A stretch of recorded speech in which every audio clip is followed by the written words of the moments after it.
Karibu kwenye Msasa, where we talk to successful people about failure. So, we're in another episode of Msasa, and today we have a man who wears many, many hats. To some of us, he's a man who has made us laugh. For some of us, he's a man who is a brother, a mentor,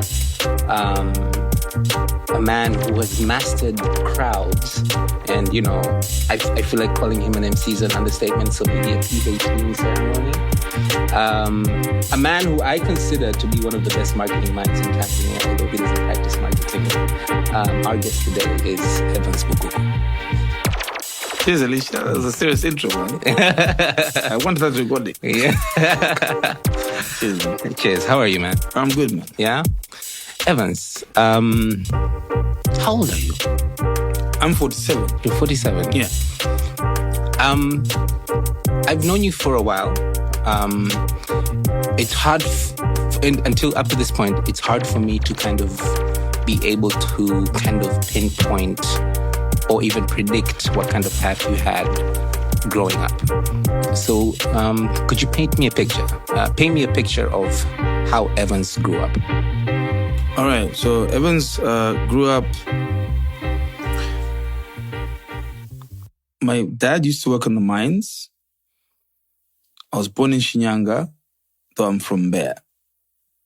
Stayed there for 4 years because of his work.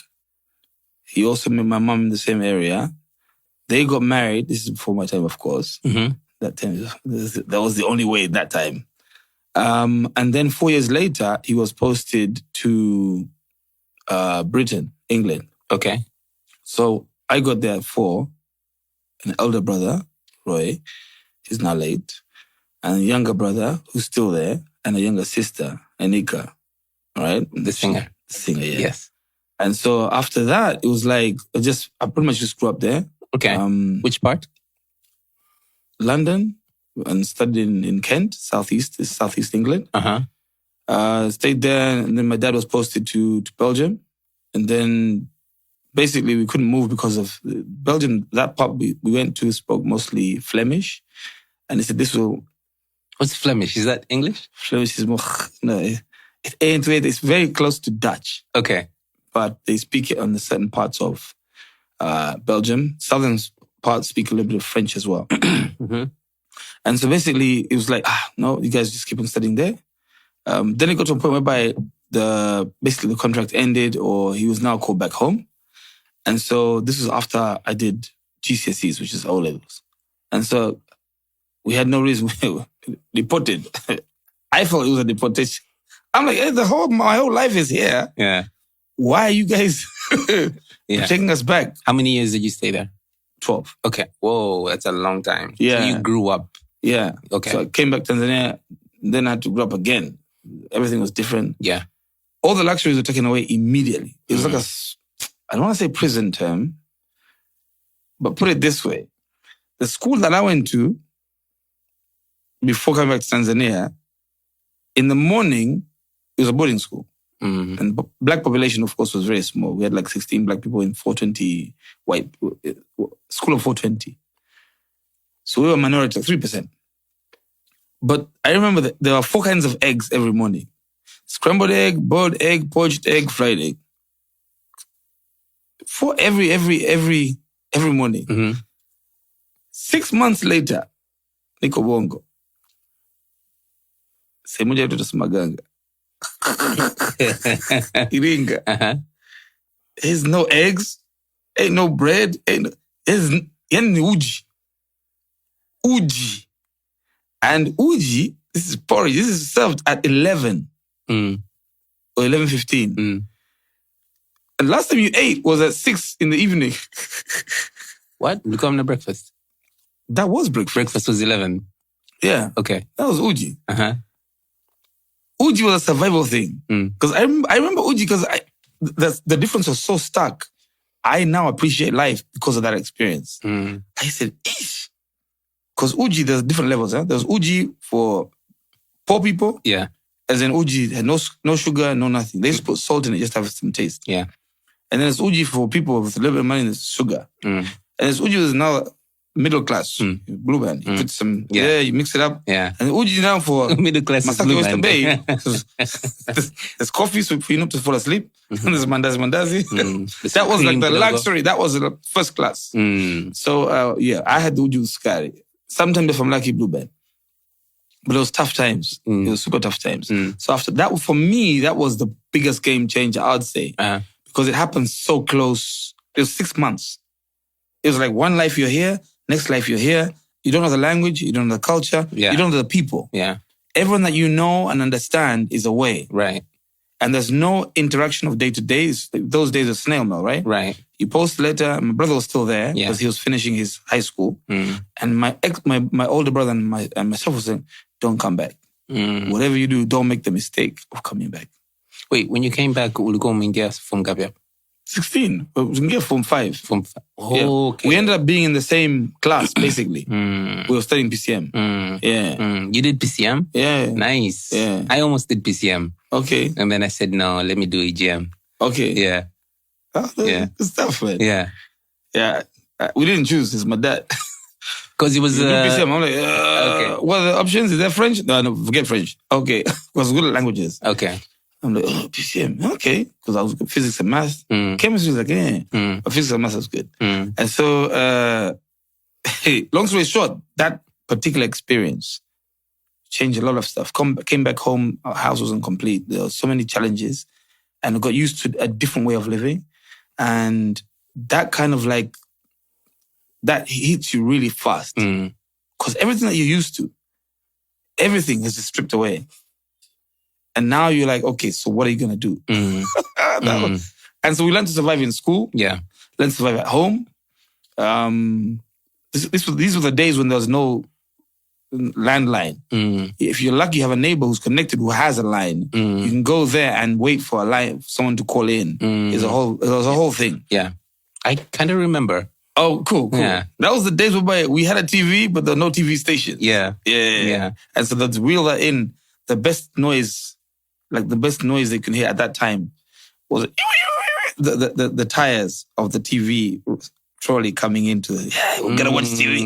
And the chances that you watch the same movie you watched before, but just the experience like, woo. Yeah. Yeah. Yeah, we did watch the same movies a lot more. Yes. Yeah. It repeats. Yeah. You knew all the words. Yeah. People are watching movies going, yeah. African mtu anaikwa Hisia. Yeah, it's even worse. Yeah. So it was that time. And so then I basically finished A levels, and then the results weren't great. Yeah, terrible, flunked. But in Division 3. No. Flunked, man. Kabisa. It was 0.0. Couldn't understand it though, because like physics alone, I was like, I got an exam with like 60 students. I was number 1. And so it's kind of confusing how that came about. And that kind of got me in a rut. Like my parents were like, so what are we going to do? I'm like, how is that even possible? And my brother wasn't studying and he got like a 3 or something. I'm like, how is that even possible? Because I know I'm not. So I raised lots of questions. Do you want to follow up? My parents thought, okay, maybe my aunt, who's also now late, she's based in Arusha. That time I was based in Bear. Said, okay, you can just do something, come through and maybe help me out, because she was inspired by a story that I did when I was in England. This is a very long-winded version. Okay. So in England, on Sundays, students trying to buy their own food, boarding school students. It's usually crap food or relatively bad food. Okay. Because it's subjective. Yeah. So what happened was there's a guy who used to order Chinese food on behalf of students. Yeah, just take away. If you want to order some Chinese food, wanagiza chicken chow mein, egg fried rice, and then he brings it in, and you all changia some kind of mafuta. Yeah, it comes in, and then it gets distributed. But he was doing it like as a service. And so I was curious. So I was following him around to see what he did.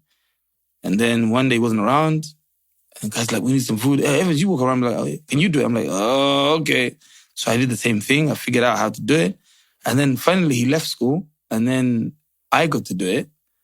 But then, I was making sure there's a markup. And so at least there was a bit of money coming in. Because at home I was notorious for not bringing money. If I got pick up my pocket money, it had to finish. I was like the Tanzania government. Okay. If the money's there, it has to be finished. All right, so this is a joke. Yeah, that's why I did repeat it. So, yeah, after that, it's like a friend of mine called Greg, I remember him, Gregoire Ombo, French guy.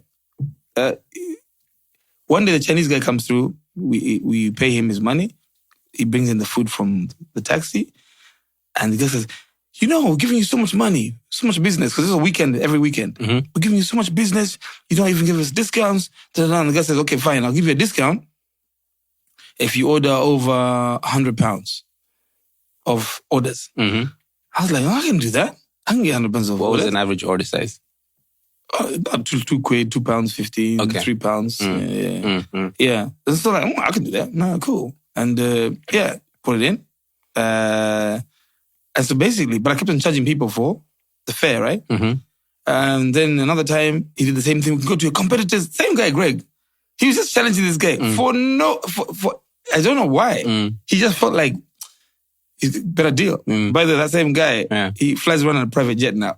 Whoa. I swear. You guys are still in touch? Yeah. Okay.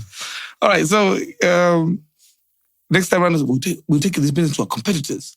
Okay, fine. No more fare. So essentially, I was getting 10% discount, no fare.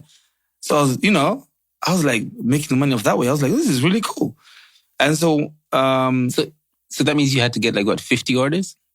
Yeah. To get to 100? It was possible. Okay. It was possible. Because even I used to get access to the girls' bueni. Okay. Yeah? Ko unachanganya. And guys said, you going to the girls' bueni? Hey, listen, pass her this note. I'm like, and then I'll just tell her that it's from me. And then, okay, I'll order some food. Okay, yeah, that's what I forgot about. Yeah, so guys would order some food. And yeah, so it was really, really nice. Most of the time, I wasn't ordering for myself. I was just ordering too. And so one day I bought a radio, my first radio, from a guy called Vishal Patel. I remember the first radio, so £18. 18 pounds. And I was good at cricket, so I bought a cricket bat as well from another student who was living. Was this from money you made doing the... Yeah. Legit. This was legit. And there's another guy who used to... He's a big guy. Yeah, he's a big guy. And he used to be too lazy to go to the tuck shop. We get all the sweets. Us Africans, we used to just... There's free bread and milk. We're like, why go to the tuck shop? There's bread and milk here. Woo! So we just have everything right there. This is, of course, Ulaya. But this guy used to order the tuck shop, chocolates, ice cream, etc. And he'd order it. And then I come back, I say, okay, you're fine. He said, are you going to the tuck shop? I'm saying, yes. He'd give me money and then buy his stuff, come back, and he'd give me the change. I'm like, ding, opportunity. So I'll be like, yo, want something from the shop? Yeah, here you go. And so basically that became like some kind of side income. Like a hustle. Like a small hustle. Yeah. I'm like, okay, this is cool. So basically, I got back home one time. And my parents said, we need to talk to you. And I said, hey, report. I thought it's definitely about reports. My dad only wanted to talk to us usually, but with a somber face. I'm like, what happened? He goes, now we know that we give you money, and you don't usually return it, but this time you returned. So we're asking, how are you returning this money and where are you getting this stuff from? I was like, what a relief. Yeah. So here's my story. And then I told them what I told you. Yeah. Why did you return the money though? Sorry? Why did you return it? Because my brother made me feel so bad. It's about having money? Returning money. Yeah. Because my parents like, you never return money. And I'm like, okay, one day I'm going to return money. So this isn't the money. Oh, because your brothers used to return money. Especially my younger brother. My younger brother, proper miser. Unamsaidia kutunza. Wapi. He was like, it's his own thing. And so basically, that's what my mom told that story to my aunt. My aunt was inspired by that story. Said, you can help me in various businesses in Arusha. So that's when I went. It's as simple as that. And so I got there. She connected me to some of her friends. And then my uncle, who I had not been in touch with, he used to live in Germany, came back. He had his own thing going. And then he connected me to a friend from Nairobi. And he had a contact at Farmer's Choice. And Farmer's Choice, the sausage company. Yeah. So I sold sausages. Nice. For like 6 years. Nice. In Arusha. Yeah. Farmer's Choice pale Sakina pale. No, that's Happy Sausages. That's Happy Sausages. Those are different. Yeah, those are competition. So Farmer's Choice was coming from where? Nairobi? Nairobi, yeah. Okay. Yeah. In fact, at one point, during the height of tension, those guys wanted to hire me. There's a German guy there. Yeah, it's a long story. So basically, Farmer's Choice is like, this guy would bring the consignment to the border, and then I'll take it on from the border, clear the consignment, bring it to Arusha, and expand the market, and basically just market my way through making this product available. Right. To the point whereby my name, I dubbed myself Mr. Sausage. Mr. Sausage. Yeah. Whoa, what year was this? This was 90... By the time I dubbed myself, Mr. Sausage was like 97 or something. Yeah. Nice. Yeah. Interesting. Yeah. So I just kept on growing, and it grew bigger and bigger to the point whereby we didn't have enough capital because we had to, pay cash. Up front? Yeah, because we didn't have any rapport with these guys. So there was no consignment. Yeah, so I remember first consignment came on my birthday, like I don't know how many years ago, like 95 or something. And 4 cartons. We didn't have a freezer at my aunt's place. And I came through, I arrived like 4 a.m. So Arusha's cold, but by 7 I had to go and find a friend of mine who had gained a rapport with. Said, can you please take care of some of these goods? He had a shop while I distribute across Arusha. Yeah. There are 4 cartons. So I was using mkokoteni. All right? Because the tax was expensive. Yeah. Mkokoteni, shop. Mkokoteni, shop. And it was mostly like what, supermarkets or like hotels? Supermarkets and small shops. And small shops. Initially, yeah. Okay. Yeah, eventually it did pan out to, bigger outlets and hotel chains, etc. So by the time we got to,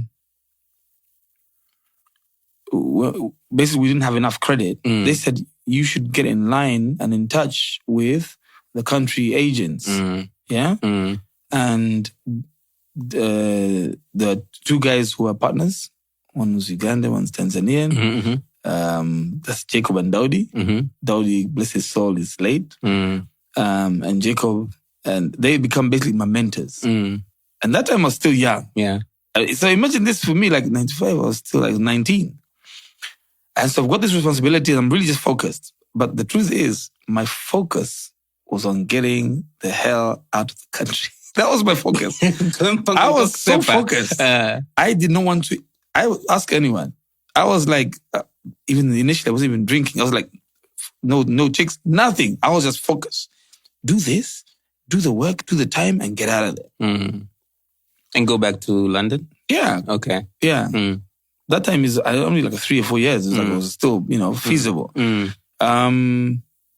But I kept on doing the business and it kept on growing, expanding. And through the partnership, and I learned so much from these 2. And they have different mindsets. One was had more finesse, more communication skills, more, I'd say strategy. The other was more hustle, like more hands-on, street smart. And so I got so much like the best of both worlds. Yeah. And I could see why the partnership worked so well. And it grew basically from there. So fast forward 5 years, by that time we have a cold room, a truck, 5 employees. Nice. And they've given me such freedom. So I even had like radio comms because Arusha, some places are terrible communication. And so we developed our own communication system whereby we can just create orders. SIM bado. Ziko chengia bado. No, SIM zilikuja. That time it was Mobitel. Mobitel, yes. Yeah, we had phones. Yes, but when it comes to giving orders and stuff, so we had to develop codes just in case we're intercepted. We developed codes as to, BVX1. Okay, I know what that is. It's BVN extra long, 100. So we developed solar orders from the cold room, etc. And so we had a very good distribution system and schedule for our people. Yeah. And so basically up until that time is when, things were working like that. And then for me, it got to a point whereby it wasn't really growing anymore. Because even we're supplying even hotels, So the biggest hotel chains and stuff. But then it was like, Karibu kwenye Msasa, where we talk to successful people about failure. You know, you get to a point whereby you've kind of hit a limit? Yeah, like a ceiling. What else is there? Yeah. Because I didn't want to just live in Arusha. First of all, I knew everyone. Arusha, pakubwa lakini padogo. Asante. It was one of those places like, I'm like, this can't be happening every day. One day I said, my brother was also around at the time. And we sat there one day and we discovered that everyone who's driving, we knew everyone. And I'm like, you could tell a new car. It was like an old Western. You ain't from around here, are you? And so we thought, okay. So he went to Dar first. Yeah. And I always come to Dar once in a while. And then I was like, that's where the head office was. And I said, Dar, I like Dar. Because Dar seems it's happening, it's challenging, it's busy, it's up there. And so I had that in the back of my mind. And so they came to a point whereby I also got frustrated. I was trying to figure out another way out. And then I got hired by Farmer's Choice. Okay. In Kenya? Nairobi, yeah. It was a very brief stint. Yeah, that was like a proper 6-month vibe. Okay. You actually went there? Yeah. Okay. I went there like for like a 2-week training and everything. And then you were a rep in Tanzania. Okay. Yeah. It's very interesting how we actually have a lot in common. Yeah? Yeah. So growing up, my mom alipata scholarship ya kanisani kwenda kusoma masters ya human rights law. So alivopata hiyo scholarship, sasa we're 3 boys and we were all like young. I'm the youngest, but we were all relatively young. Kwa hiyo akatubeba wote. Kwa hiyo kuna kipindi kati ya darasa la 3 mpaka la 6 I did my primary in the UK. Alikuwa nasoma Essex, tulikuwa nakaa Colchester. And then after that, so she did her master's and then she worked for a little bit, you know. Katulikaa kule like almost 4 years hivi. And then when it was time to come back, kaka yetu wa kwanza akabakigi kule. Sababu kwanza alikuwa high school na karibia kumaliza afike chuo. Mimi na kakangu katikati Peter tukarudi Bongo. And coming back, the switch was huge. Now, we didn't even stay 12 years. It was only 4, but for a kid, kwanza nilitoka la 6, badala kuingia la 7 nikarudishwa la 5. Yeah, unajua nilirudishwa la 5? Sababu niliulizwa rais ni nani, afu nikamtajia Nyerere. Kumbe nilikuwa Mkapa, mzee nilizingua. I was like, okay, yeah, well, at least I was good in math and English, but everything else was a struggle. The re-education, the Malaysia Simon. You know, mamze. Alafu, yani, there was quite a change. And listening to, now I can't help but wonder, even akwaje, msasi anapokuwa amekaa nje, afa kirudi, it's almost as if sometime anakwaja jipanga hivi.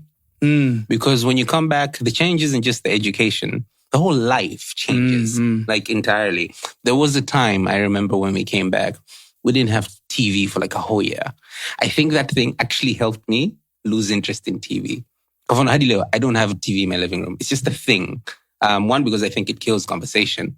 But also, I think because I was vaccinated and I became immune to having to have a TV in the room for the room to be interesting to me. You know? But I can, not, with no shame, say we didn't have a TV because we probably couldn't afford one. You understand? Yeah. Just like, even come out, it's almost as if they're surprised that they have to come back. Anyway, but the challenges with the school and the food being different, I can totally relate. Yani, it was so interesting. Yani, it was so interesting. Bro, mimi nakula ugali uliochacha. And it's almost like a card game kuhusu ugumu wa maisha. Unagawa sasa. And you know the hardest thing kwako unaiweka hadi mwisho take your ace. Yeah. Or your joker. Yeah. Naambia ugali uliochacha. Yeah. Shubi kwanza. Yeah. Piko viboko 100. 100. Sasa shule mimi nimechapa. Mimi nimesoma so nilivyorudi nilisoma shule moja inaitwa Mkidoma iko Arusha. Very famous school. Yani a lot of us tumesoma Mkidoma. Watu wa Arusha wengi sana tumesoma Mkidoma. Alafu darasa la 7 nikaja Dar kusoma because kwanza nilikuwa curious about Dar. So I made a lie about Mkidoma being a bad school. Nikahamishwa huku. Nikaenda St. Mary's. Sisi tulikuwa darasa la 7 ya kwanza St. Mary's. Bro, I think we were beaten into intelligence. kabisa. Yani kama ulikuwa una akili fresh, you'll maintain it. Kama ulikuwa huna, unachapa mpaka unakuwa na akili, bro. The only problem is yani ni akili kukremishwa fulani hivi, unajua, because you don't want to kuchapa. Survival. Yeah, yani in math, for instance, we used to have math exams at 5 o'clock every single day. Ilikuwa ni boarding. 5 a.m. 5 a.m. So 5 a.m. maswali 50, dakika 50. Swali la kwanza mpaka la 3 is the easy questions. Kwa kila swali unalokosa fimbo hizi 3. Alafu 31 mpaka 50. Kwa kila swali unalokosa fimbo hizi 2. So, but you have 50 minutes. Kwa inabidi ukimbize zile 30, alafu pambane na zile 20. Na mzee, unachapwa hizo fimbo zote. Yani kwa mfano sasa mtu unasikia mzee at 22 out of 50. Zote. And the teacher is like, hamna shida, no problem. Unazigawa over the day. Yani kama kama dozi mzee. Unapigwa mzee 20 asubuhi. Utaenda kunywa chai, ukirudi utapiga tena zingine 20. Alafu mchana utamalizia na jioni utamalizia. Alafu kesho asubuhi 5 o'clock another exam.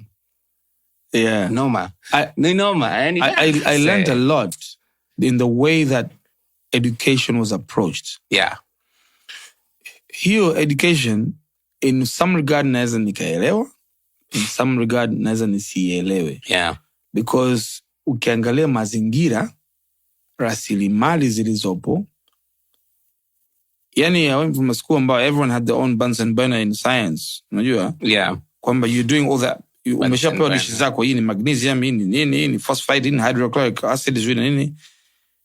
Ukija bongo, is one Bunsen burner for the whole class. Yeah. Yani nilijua faida ya urefu pale. Jamaa kaniambia, "Wewe unaonyesha nini? Subiri kwanza nikuonyeshe." Nitakwambia. Sasa mimi one day nikamwambia mtu story hiyo kwamba bana Bunsen burner tuko nao moja, wanafunzi 60. Akasema nyinyi mna bahati, siko nacholewa. This is the flame. The hottest part of the flame is blue. Hii inakuwa blue. Sasa unajifunza Bunsen burner ubaoni. Nikamwambia jamaa alichora computer. Yeah. Yeah, so I was like, so the hardships I understand. Yeah. But the approach is different. Yeah, it's quite different. I was a very good language student. And I remember the one time there was a teacher came up to me. We used to do sets. A, most developed, most advanced, most smart, right? And then D, the opposite side of the spectrum. Yeah. And I was B set for French, I remember. And he comes to me after class. He says, "Can I see you after class?" He goes, "Listen, you've done really well. I'm going to push you to the A set, And I was like, "Oh, okay." He goes, "Yeah, the choice is yours. And, but tell me what you think. And, either you stay on or you go to the A set." I was like, And then I thought, no, because the exams were like the O-level exams, GCSEs, were like the next term. I said, no point changing now to another teacher, another environment. Didn't make sense to me. And so I opted to stay.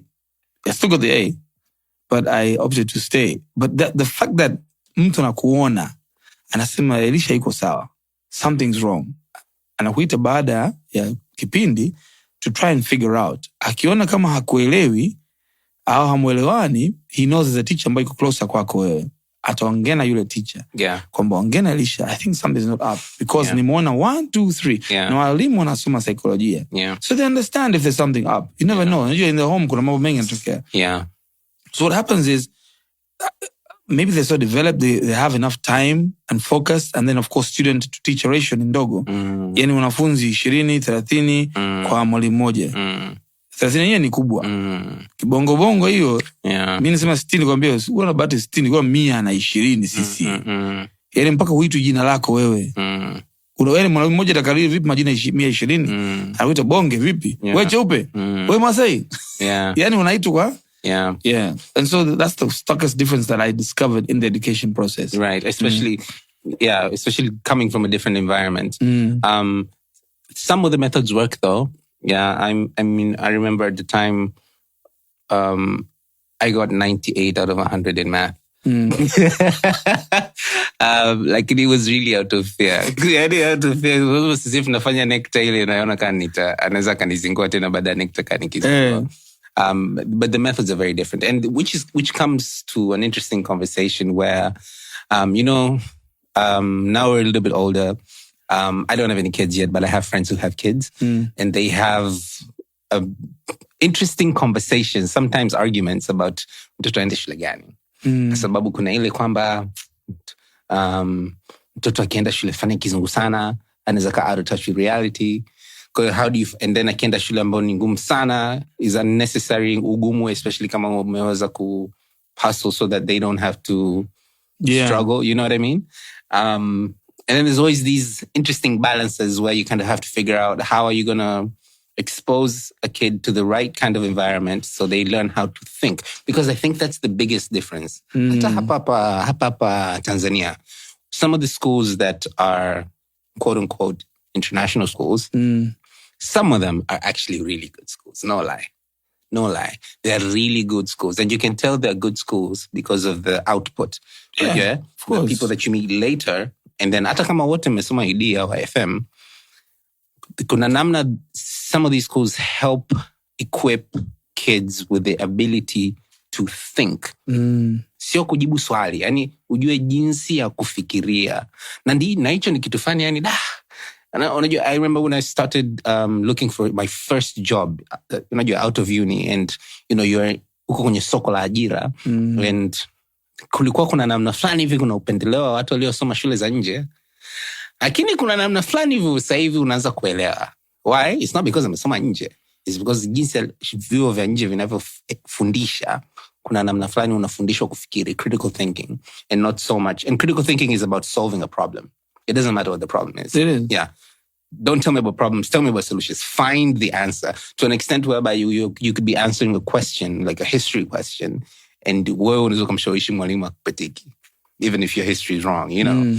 And it is what it is. But I have a question for you. So, yeah, a lot of us know you for comedy. Were you always funny? I knew I was funny at like 10.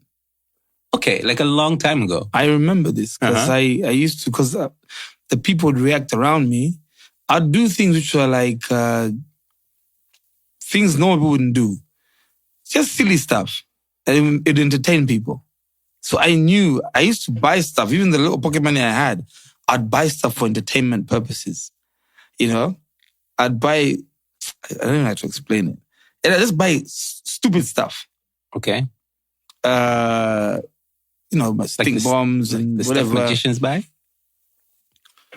No. Okay. Stuff that would make people just entertain. Okay.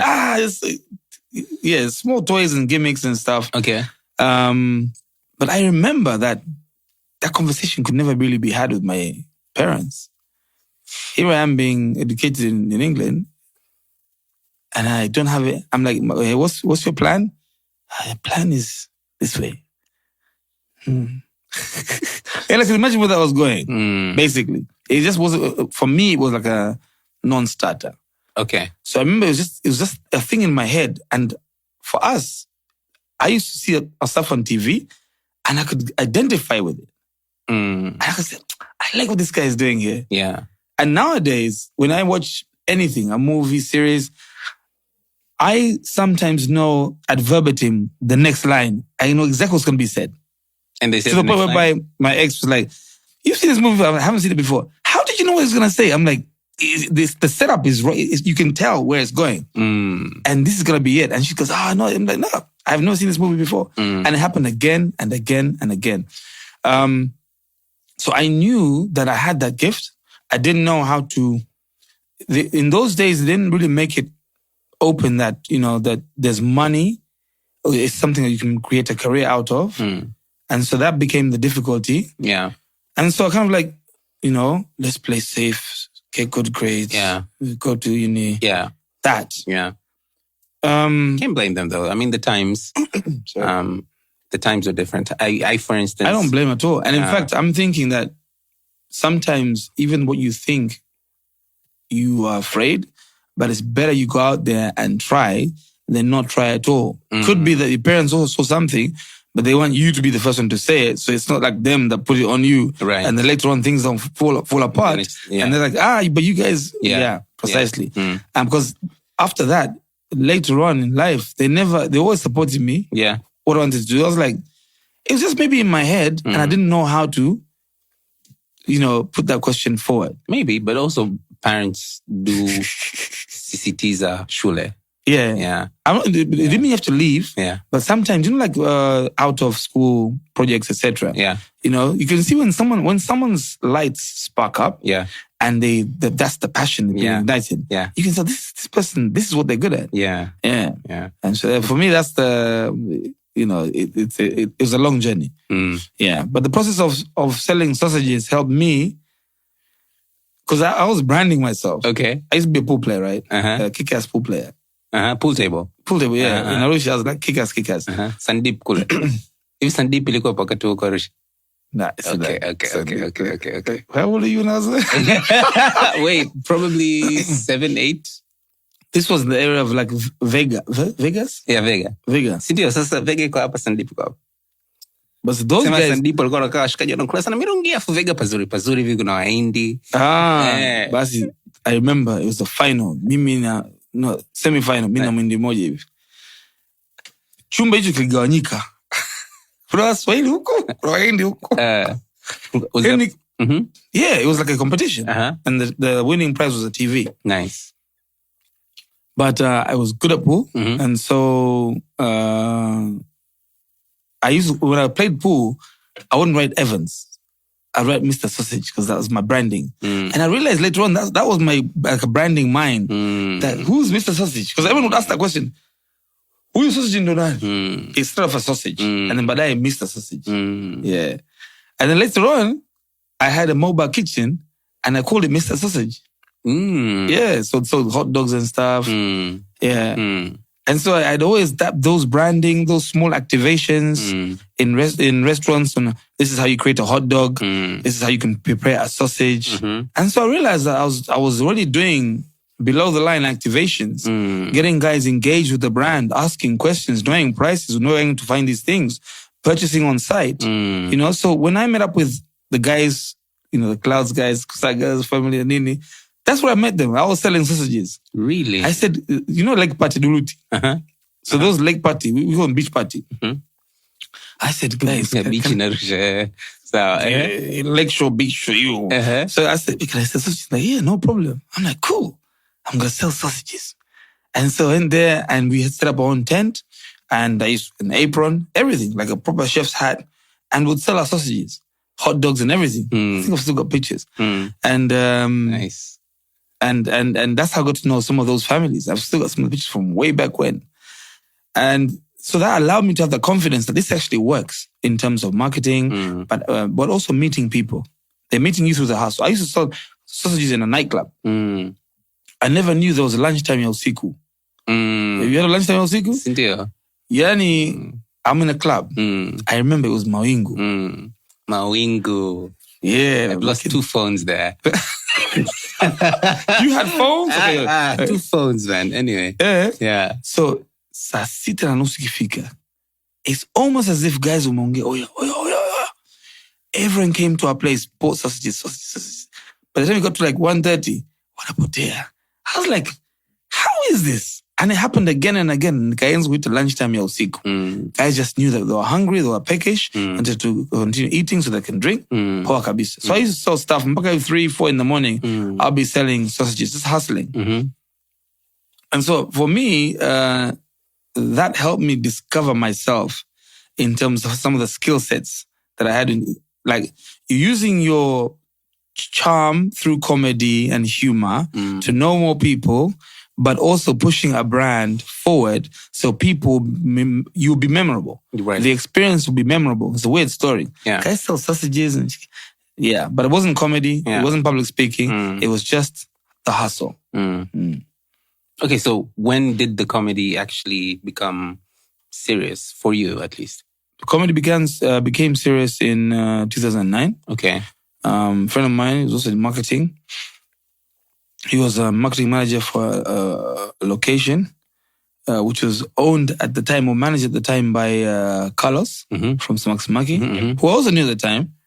And he said, hey, we're doing something. Why don't you come for Edwin?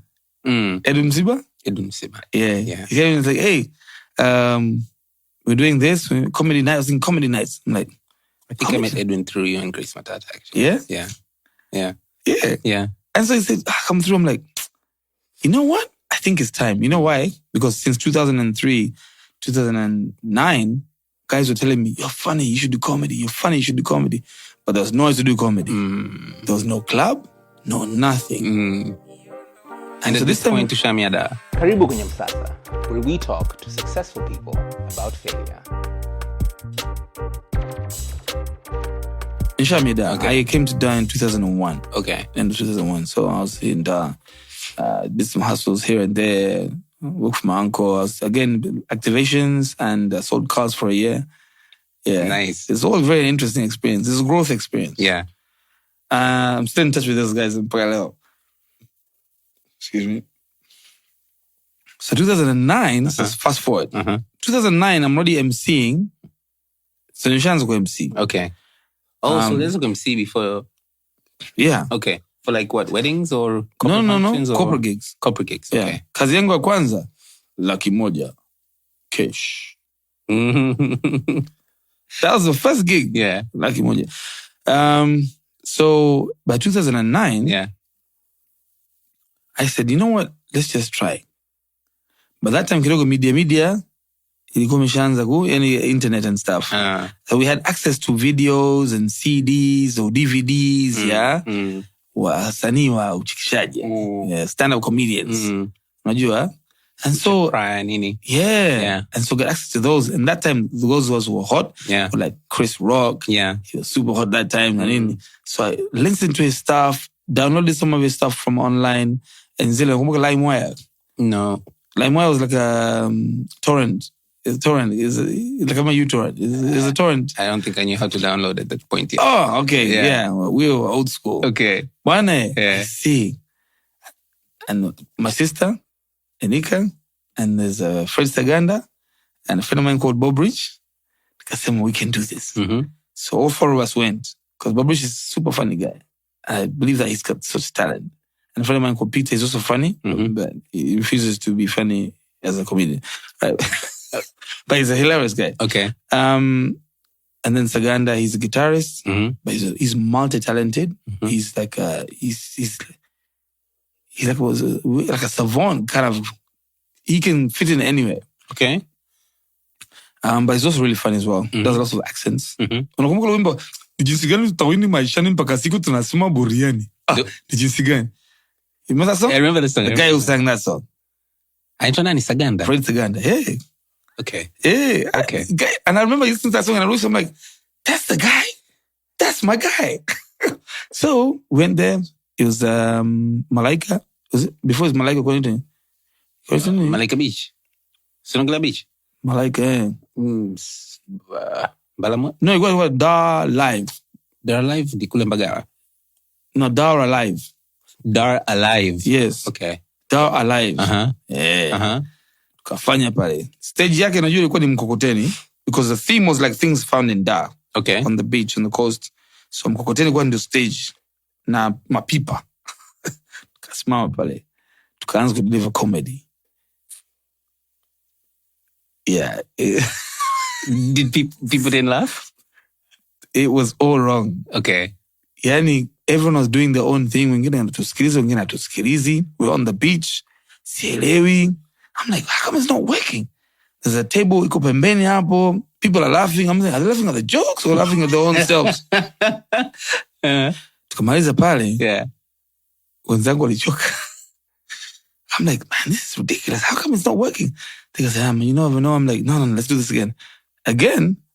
You do it. Yani, wakasema, wewe fanye kwanza. So basically, I went there, sikanausmia, lazima. Wait, Enika does comedy? Did comedy? Yeah. I used to write a lot of stuff for her. Okay. And she'd do it through song. Okay. Yeah? Okay. My first time on a date with a Chinese guy. He had the nerve to take me out and buy me chips in my eye. But when yeah. So I helped write that. So yeah, she's funny. Okay. Yeah. Yeah. So I went the second time. Let me chips my eye. Okay. Yeah, but when it came to in the bill, when I asked him for the sword, I forgot the lyrics. But it's funny. He thought I wanted to go to bed, and I say, no, walk out the door. Just turn around now. Anyway. Yeah. So I went the second time. So when you say you went, were you organizing the event or were you just going to? Well, I was like the content of the event. Okay. So they would organize the promotion. I'd come through and do the event. Okay. And so I came through and I started talking. I had like an hour rehearsed. Mm-hmm. I can do an hour, which is ridiculous. From your second gig, you wanted to do an hour? It was stupid, but everything was reversed. Okay. Because that's what I've seen. Guys are doing an hour. You haven't seen comedy clubs 5 minutes. Yeah. I'm like, I can't go there for 5 minutes. Yeah. So I'm like, I got this. I'll do this. I talk about this. At that time, I've got lots to talk about. Remember, I've come from a background. I've got a long story. I got there and it was getting tough within the first 10, 15 minutes. I'm like, hey, this is tough. So what I did was I got off the Kokoteni. I started moving around. I said, maybe it's Waniwatu. Because I also had MC experience as well. And then my trouser split. It was comedy of errors. Mm-hmm. Comedy of errors. And so someone gave me a kanga. So I'm moving around, walking around. There's a guy who looked like Kenny Rogers. Hey, Kenny Rogers in the house. It didn't work. Okay. Long story short. Mm. And so that was like after a month or something. Uh-huh. So I think 2 months later, someone said, hey, come and do comedy. I'm like, man, I don't know, man, this comedy thing. But how are you getting the gigs? Because we knew each other. Okay. And might I say that time I was also doing a project funded by the British Council called Words and Pictures. Words and Pictures, uh-huh. So there's a colleague of mine, friend Pakaleo, and it was Zavara. He was also really encouraging me. You should, he's conscious. Oh, in fact, one of the founders of hip hop, Bongo hip hop in Tanzania, from I was supposed to Explasters. I can say Explasters. Nasawaji jina. Like late 90s. Mm-hmm. D-Rob, Things. No? No. Yeah, wrong era. Yeah. All right. You put the prop somewhere. I don't know why I'm forgetting the actual name of the group. Okay. But I'll get it. All right? Uh-huh. So basically, like, now you can do it. So we ran a program with the British Council for 3 years. Every month, there was a festival where different art forms were kind of displayed. People who were young, up and coming. Okay. So whether it's music, hip hop, fine art, graffiti, Major, who's a graffiti artist. So we all came together through this particular project. And so that time round, I got to know quite a few people. So Edwin, we went through the program as well, Creative Entrepreneurship Program. Yeah. Okay.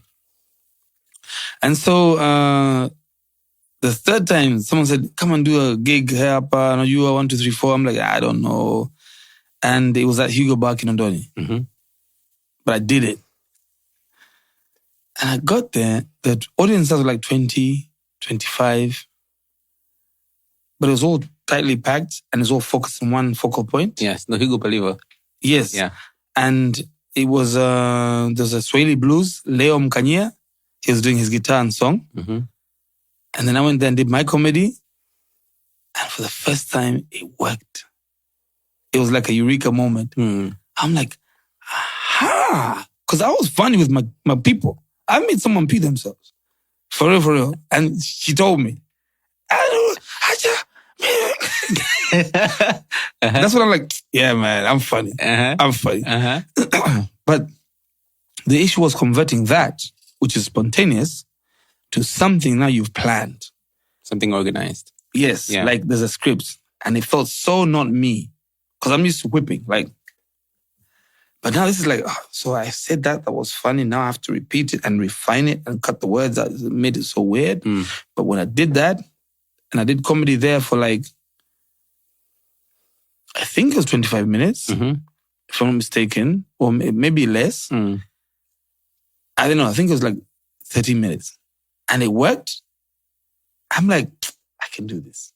So what was different? Is it because of the crowd? The setup was different. Okay. There wasn't a lot of focal noise? point was different. Comedy is like a cinema. Movie le pale, tumeka hapa. There's no one chatting. everyone's focusing in one direction. Everyone's respecting the talent, the art on stage. Sasa hii kwenda unaenda kama unaenda Kariakoo, unafanya comedy, you will suffer. Yeah, upati the attention. So all of this has been a learning curve and point for me to figure out like, oh, kumbe there's a way of doing it. So after that, it became easier. And come December 2010, so this process took like a year to discover that. Okay. Like, kwamba, this is now the right time to comedy. Okay. So come December 2010, 2009, we did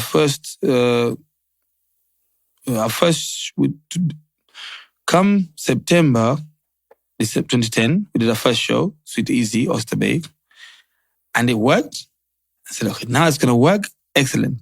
So 2 months later, we said this is going to be a monthly thing. So December, we did our first show on a Tuesday. On a Tuesday, that was bold. The only way you can have value, like, we'll bring you customers on a day that's really low for business. Yeah. And they'll spend, they'll have a good time. Yeah. And then we get the gate, you get the tickets, yeah. Yeah. And so from then on, it worked, success. And we did it for a whole year at that location. Then the location repurposed. It became like for only residential. We had to move. Went to Nyumbani Lounge, Lady JD. Lady JD, yes. Yeah. By that time also, I am about to get onto radio. Choice. This whole time, bado hujaingia in radio? Bado sijaingia. Okay, wow. Well, beforehand, I'd done bits and bits of radio. Okay. But I wasn't like a fixture. Okay. But this time around, like, by the time I'm there with Lady JD, the first year, 2012, I got into Choice FM. That's very interesting. You know, just to share an experience. Yeah. Back in 2013, 14, 15, 16, 17, when I was organizing events and doing gigs, one thing that I think I did just once and then I never did again was play music at a bar. Really? Yeah. Like a DJ? Not a DJ, no. Like, so, you know, we would do gigs, right? Because at the time, one of the things that I didn't want to do is wait to be called for a gig. I was like, I'm going to give myself work. And then before it comes... So you were like busking? Yeah, I was doing my own gigs. Yeah, I was doing my own gigs. Yeah. So we'd organize concerts in Arusha, Nairobi, Evo.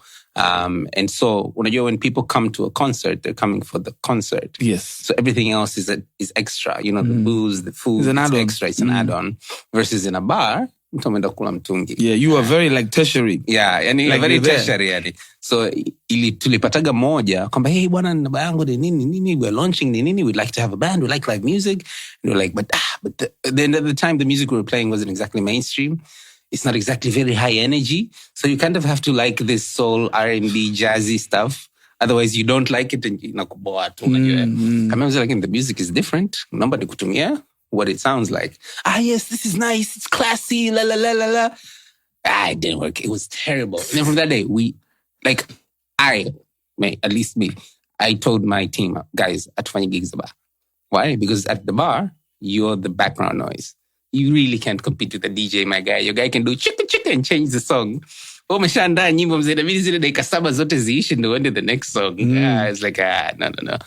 And Evo, it's the same thing. Like a cinema. If people, and you know, like if people know what they're coming to do, they'll appreciate what they're getting at the place that they're getting it at. You know, that's why, for instance, when you look at like fast food joints, you go to KFC for chicken. You don't like their burger, pole. You don't like their salad, pole. It's not a salad joint. You know, you go for Subway for the bread and the meat, not the salad. You know, but the good side about it is when the menu is short, people know exactly what they're getting, and it's a valuable exchange of money, services, and you know whatever value that is being generated at that point in time. And unajua now, fast forward when you're thinking about products and sales and marketing and branding, essentially that's knowing your audience, and then unajua, knowing your demographic, knowing the touch point. And knowing and being okay with the fact that for others who are not here right now, it's okay. You're not losing out. Absolutely. Yeah. Know your niche, understand, grab them, and they will, through word of mouth and they'll pass on the message. Yeah, absolutely. Yeah. Okay, that's very interesting. So after the year, fast forward, was it a series of more comedy, or was it a series of more comedy and emceeing before you got into radio? Or yes, so going to radio as a fixture now, 2012. I'd gotten into radio because I I've always wanted to do TV. For me, TV was the ultimate destination because that was always what I saw. And I've seen that. And unfortunately, the uptake for here, I find that people are very risk averse when it comes to what to publish and broadcast. Okay. But also there's also the preparation aspect. As in you can see the TV is there, but if you're not ready in terms of scripting, in terms of team, in terms of, the whole production aspect, then again, success is when opportunity meets readiness. Right. Yeah. Luck is when opportunity meets readiness. Yeah. One time, true story, I came to ITV because I want to do TV. And I met up with the MD. Just Adi Kipindiki. She's always been the MD. Yeah. Yeah. Annie, it's Iron Lady. Yes, Iron Lady indeed. She goes, yes, but you have to make sure, Gwamba, whatever happens, you have to maintain a level head. I'm like, don't worry, man. Because I remember my time in Arusha, that taught me. Because my time in Arusha, I was known everywhere. So this is like, this is kawaida too. All you have to do now is bring me a script. I was like, okay. But in my mind, I was like, what the hell is the script? Because I had like the idea. I knew what I wanted to do, but I didn't know the actual specificities of the technical aspects of production that were required to make it happen. Yeah. Now it's completely different, of course. And now at least you have access. Then there's no YouTube, so you have tutorials available. Even if YouTube was there, it wasn't even there. Yeah. So I was like, YouTube is not as old as we feel it is. There you go. Use it too. So I said, I'll get back to you. Yeah. And so I got back and then I ghosted. So you never went back? She'll never forget it. I mpaka kesho. Nakumbusha. Nakumbuka. Unasubiria script bado? No, right now it's different. No, nasubiria script yako bado. No. Because what happens was, as soon as I joined radio, Choice, the media group, I got access to make TV. Mm-hmm. And we put out scripts. And they did quite well, actually. Yeah. But then, also, unfortunately, it was the time whereby there's a changeover, analog to digital. So analog to digital, there's a massive issue, Yeah. All the decoders, now I come to get digital here. There's a problem. Yeah. But it's been a journey. For me, the reawakening, because that was like for 5 years, doing comedy once a month from 2010 to like 2015. Wow. And then it wasn't working out. And the TV was kind of like slow at the time for us. That was the time of the transition now. Analog digital. And then kind of like took a break. I was like, I don't understand why this comedy thing is not working. I've been doing it for like 6 years. Fast forward 2019, I met up with a colleague of mine, a friend of mine from Arusha way back when, Ahmed Daha. Turns out that show about nilifanya Hugo, yeah. Alikuwepo. Ile ya kwanza kabisa. Yeah. With his wife he was then dating. And we met up in between hapa on projects. I remember Dume Challenge. Dume Challenge naikumbuka Dume Challenge I was a judge. Yeah. Okay. For two seasons. Yeah. So we met up on that, but we kept in touch. But it's on and off. But those were the projects we met up. So 2019, this is fast forward. And we talked happen apart. We should do something, but we don't know quite what. And so, go to a Rotary meeting. I'm a Rotarian. He's a Rotarian. For those who don't know, it's volunteers basically who changisha fedha for the good of the community at large. Sasa, this meeting, I knew lots of guys who were there. We're like, we should do comedy as one of our fundraising gigs. Because I know comedy. I have comedians I can work with. I have a following already. Mambo naenda. So at the time, there were many ideas that were floated. And comedy, those guys weren't latching too much. Yeah. And we're like, man, hey, maybe we should do it ourselves. So we established, let's do a show. My experience, his experience in logistics, making sure things happen 1, 2, 3, 4. That's his forte. Yeah. My forte is like the comedy. Right. The content. Curating. Yeah. This artist says for this long period. And of course, some of the people I already know.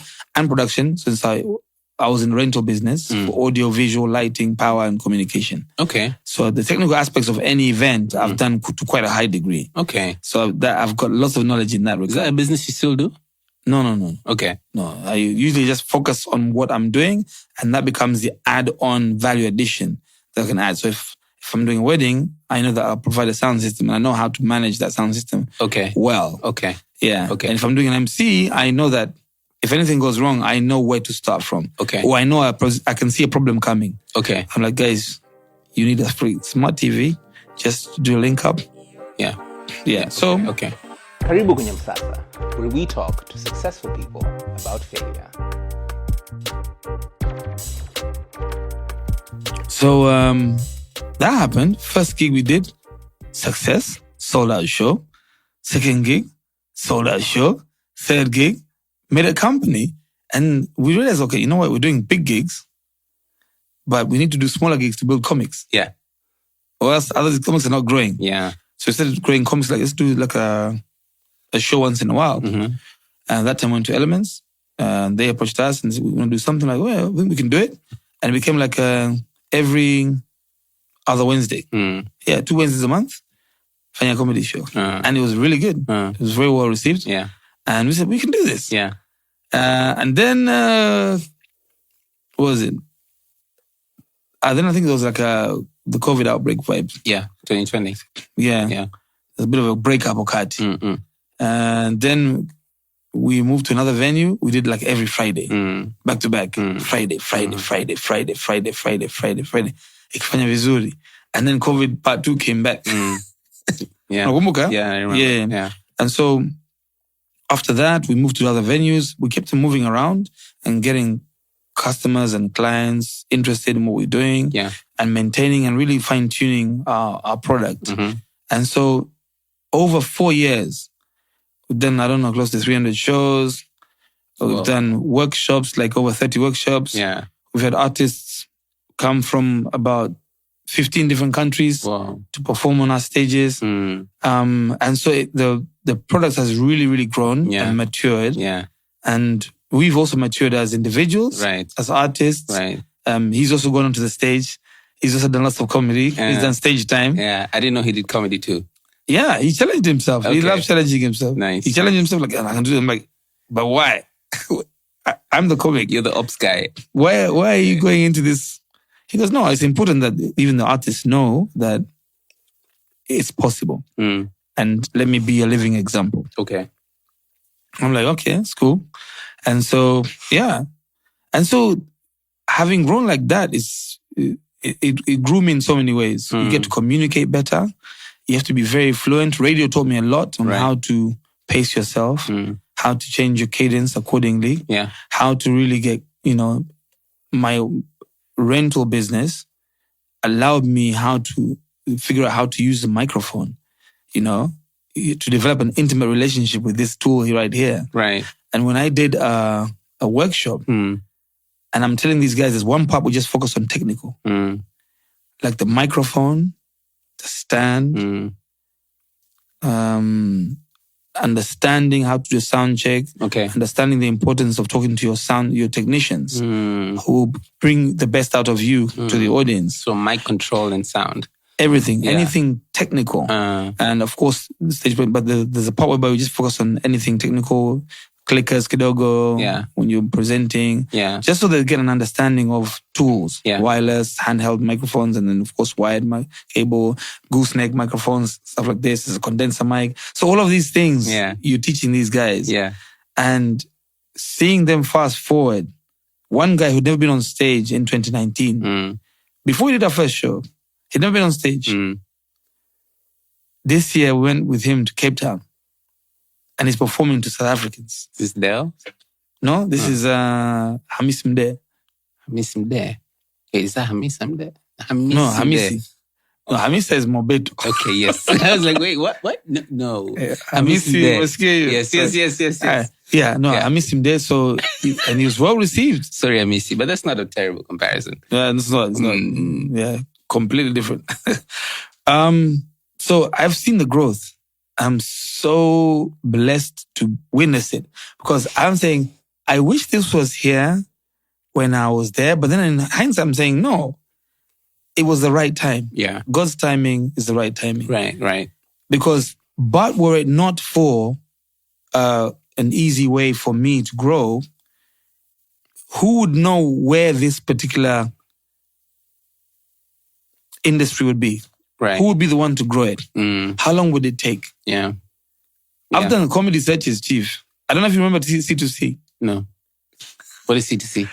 It used to be a TV station. Yeah, I'm just C2C. C2C? C2C. Oh, okay. So C2C was like a TV station, but it was up and coming. It was a small TV station. Okay. And I was creative consultant. And so I did lots of test projects there. Okay. One of the projects actually was Nyota wa C2C, finding the next best presenter. So Zamaradi came from there. Zamaradi Mketema. Okay. Ray Mshana is now with Safi. Amri Masare, sports commentator, is on with our radio and TV. Who else was the fourth one? There's a fourth one. So they all became like they did very well. Yeah. Who's the fourth one? She didn't know sound. And so when I was there, I remember doing a comedy search. Yeah. So I was looking for stand-up comedy. Right. But I was like, no, let's do a comedy show, a TV show. It doesn't matter who it is. Walibuka watu 700. And what year was this? What year was it? It was like 2007. Okay. Watu 700. Yeah. And then there's a comedy search after the comedy left East Africa. Yeah. Went to TBC. Yeah. Now there's a comedy. They're looking for a new brand. Yeah. That's where I met Pepe. Dogo Pepe. Yeah. Yeah. Yeah. And he no longer Dogo. Well, yeah. He's got 2 kids now. Yeah. Just Pepe. Just Pepe. Yeah. He did a special last year, by the way. I saw. Yeah. I haven't seen the special, but I saw like the ads. He's proper grown. And so I did that comedy search. That's very interesting. So you were doing all these comedy work, but you hadn't done your own. You were doing this before 2009-10 when you did your first show. But that comedy search, I think that was just before I started doing my own show. Cinderella? Yeah. Okay. It's very interesting. Or just as I was doing it. Yeah, something like that. And then I did 2 more comedy searches in 2015-16. Yeah. That's where I met Dale. Yeah. He won one. Yeah. And there's another with Afman. He also won another one. Nice. And I met Humphrey, MC Kisoli. MC Kisoli. He's also there. Nice. And so it's interesting. Nice. How the comedy journey has taken me. I've met up with these guys, but the journey's been growing. Yeah. Yeah. Wow. Yeah. You've got such an interesting story. With somebody with a story like yours, I can only imagine there's been this roller coaster of experiences, roller coaster of emotions. Looking back, can you think of one particular experience that was a turning point in your life? Or to be more specific, can you think of a particular failure that was a turning point in your life? I would say my exam results. I couldn't believe those results. Okay. And at so many points in time, I said, I'm going to contest these results. Why didn't you? The process of actually going to Dar es Salaam, and then when the student extra, and then you have to go back and you will stay where in the process. I just thought, this is ridiculous. Yeah.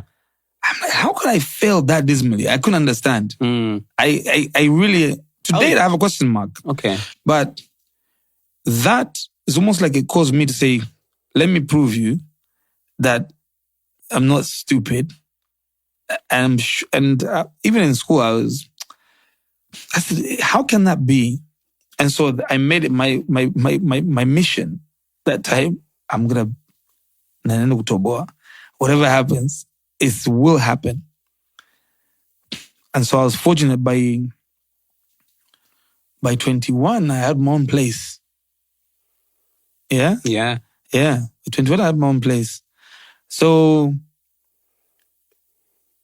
continually challenging myself, and not allowing someone else to set your narrative, for me, has been key. The other most important part for me has been to complete yourself, or to complete, I call your cycle in life, you must mentor. So we all live in a cycle. Right. So unazaliwa, and then unaenda hivi, you get to your peak. At the peak, you must prepare succession. So by the time it troughs, you have somebody, the seed you're talking about in the beginning, right, to now take over and sprout. Right. And you will take over and mentor them. You know how this, wanaweka matairi mbele ya miti until it gets strong and then it breaks out of the tire. Yeah. So basically, you want to be able to mentor people enough to the point whereby they can grow whilst you are waning and your time is waning. All right? Yeah. And so I want to complete a cycle and want to live a full life knowing that I've lived life in its completeness, but I've also made sure that I've taken people and they've grown to a potential that allows them to, do what they can. Right. Yeah. You're not expecting anything in return. Yeah. And that's why the company that we formed with Ahmed is called Punchline Africa. Yeah. And the vision is to become the mecca of stand-up comedy in Africa. And the partnership process has been a big part of that. We can't do that alone. Yeah. We've partnered up with Punchline Comedy Club Nairobi, who've also invested. So there's time, money, blood, sweat, tears that have gone into that. People don't understand it because they think it's like that. But the truth is, you're taking someone to Nairobi, that becomes an inspirational story through social media to hundreds, maybe thousands of people who also want to have that journey, who believe that they have what it takes. Yeah. And it could be the next superstar of comedy in Tanzania. Iko form tu sasa hivi, pengine. Yeah. You never know. You never know. That's right? true. Yeah. And so the whole point is, usiishi kwa kufikiria kwamba wewe ndio utakuwa. Ishi kwa kwamba Mungu amekupa uwezo, jenga daraja. Musa hakufika the promised land. That's very true. But alivushwa ngapi? I don't know, but from the story, it sounds like a lot. It's a lot. Yeah. So, yeah. so what I'm saying is, if I go back, is maybe that time whereby I'm like, okay, so what? Now what? I'm a failure? I'm not a failure. How could this possibly be? And my parents said, you know what? Maybe change the environment. Allow him to go to with my aunt was in Arusha, right, closer to Nairobi, right, Nairobi access. So, so for me, I'm following the trajectory, right, and I'm seeing this opportunity, right. I'm thinking, wow. So it comes through blessings. I can't say it was me. You can never say it was you. It's always the combination of factors that allow you to be who you are. Anyone who says self-made is likely to be adding a lot of salt or omitting a lot of the truth. Right. Yeah, because sometimes you just happen to be fortunately born where you are. Yeah. If you were born 100 miles to the east or west, it could be a whole different story. Yeah. If you were born in a slightly lesser income, it might be a whole different story. So I think it's important to understand where these blessings come from. Yeah. Accept what it is, but don't accept it as a finality. Accept that that's what you have. Yeah. Now build upon that. Work with it. Yeah. So you refused failure, basically. Completely. I still refuse. I am still pushing. I still believe there's so much that can be done. Yeah. But you have to be in an environment. Now we can travel, or now we can travel through 5G technology. You're out there. People can see you from different parts of the world. Right. Your stories will get told, get known, but it doesn't have to end there. Yeah. There are so many angles that you can plant various seeds for the betterment of humanity, for the betterment of your own community. That's why I also joined the Rotary. Like, there must be something else I can do that I can see where it's coming. Like I can see where the money is going straight to the project. And I like that for that. So. When you think about failure, a lot of us fear failure because we fear the judgment that comes post-failure. And, that comes with, criticism, sometimes to self, sometimes from people around you, sometimes from people who love you because they're the closest and they're the ones who can actually hurt you. Yeah. Is that something you ever had to experience? And if it was, how do you tackle that? Bro, I was afraid to talk on the microphone. When I was hustling selling sausages during Nane, grounds in Nane Arusha. Yeah, Linjiro.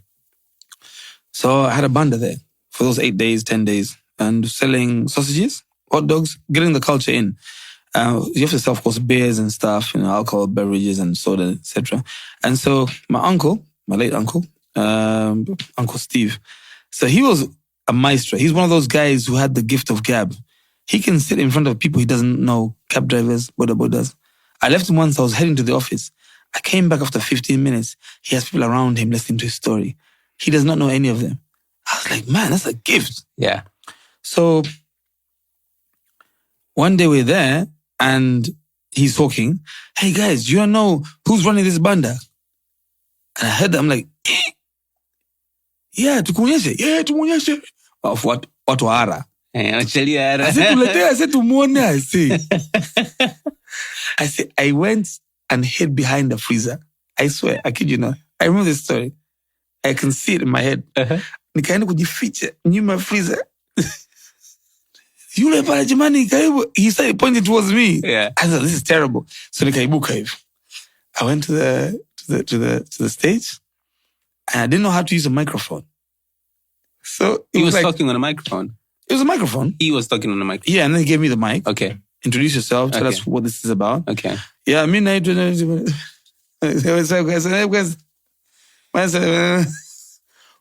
said to kuski. Guys, we've been drinking. It's like 10 o'clock. Yeah. Wakaanza kunisema, hapo unanisikia? And I started panicking. Yeah.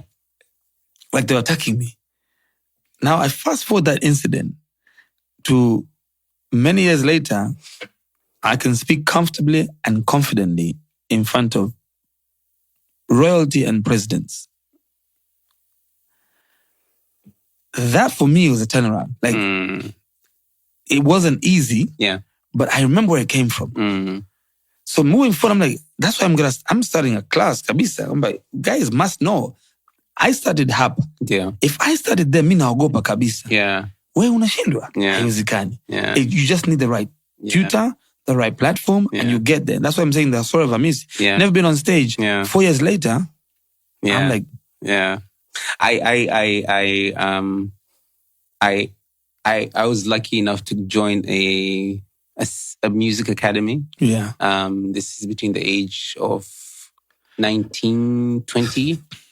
And I did the first audition. Was that TPF? That was in TPF. Okay. By the way, most people don't know TPF, when I got into, was the third time I was trying TPF. Really? Yeah, because nerves. Like, I get so nervous, I forget the song. Oh, man. Kabisan. I forget the song, Kabisan.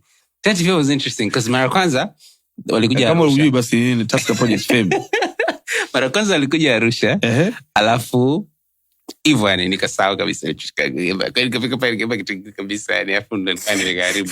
Alafu mind you hapo sasa imetangazwa kama miezi mingi mitatu kabla, umejiandaa mzee, umeshika nyimbo.